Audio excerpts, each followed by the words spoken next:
I've always thought that the fascination in your mid-teens with monster makeup is, of course, a mixture of things.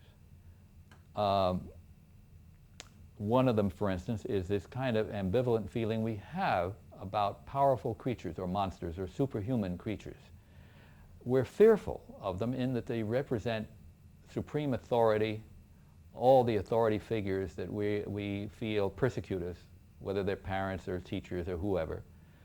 So we're fearful of that power, but we're also envious of it.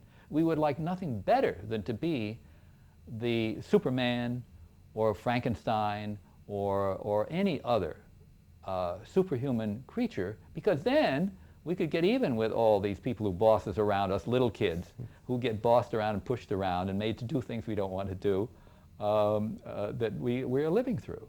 The other great thing, the other thing that I think is a factor, is our growing awareness as young people in our mortality and our vulnerability.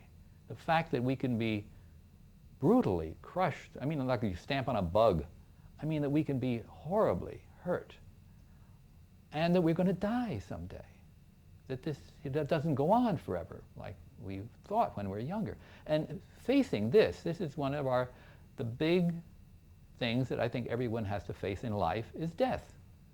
And we do it all our lives, and that's when it begins, I think, is in those teens. And so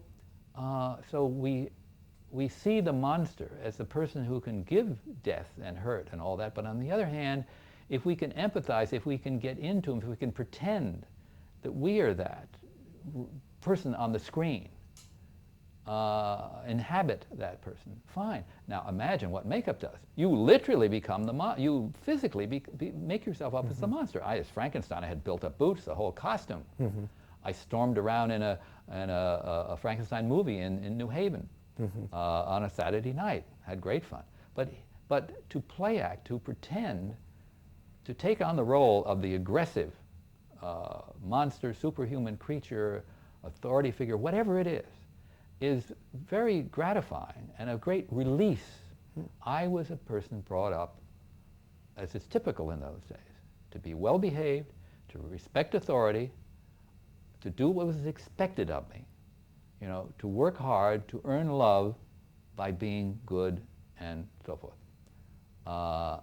And no aggression. You don't show aggression. You don't show hateful feelings, anger, all that.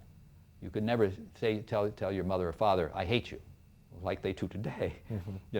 All those things were in me, and all that kind of repression was released. When I could go and chase run away from the campus cops or scare the other people and all that sort of thing, it was a wonderful exercise for an inhibited young man, and letting out my aggressive feelings. What about the sheer creativity of it? I mean, making a monster is just so much great work to do, too. But that's it. It's a whole mixed bag of wonderful things. It's fantasy, it's imagining, it's creativity, it's inventiveness. I mean, the figuring out the materials to use, how to use them, how to mix A with B to get something different. All of that is just hooked me. I mean, I had the emotional release, and I had all these other things. The one final capper is that for a person who wants to always be in control, you control it you simply wipe it off. So you can be the monster. It's like Jekyll and Hyde, except you don't get hooked in the end. You can always control it.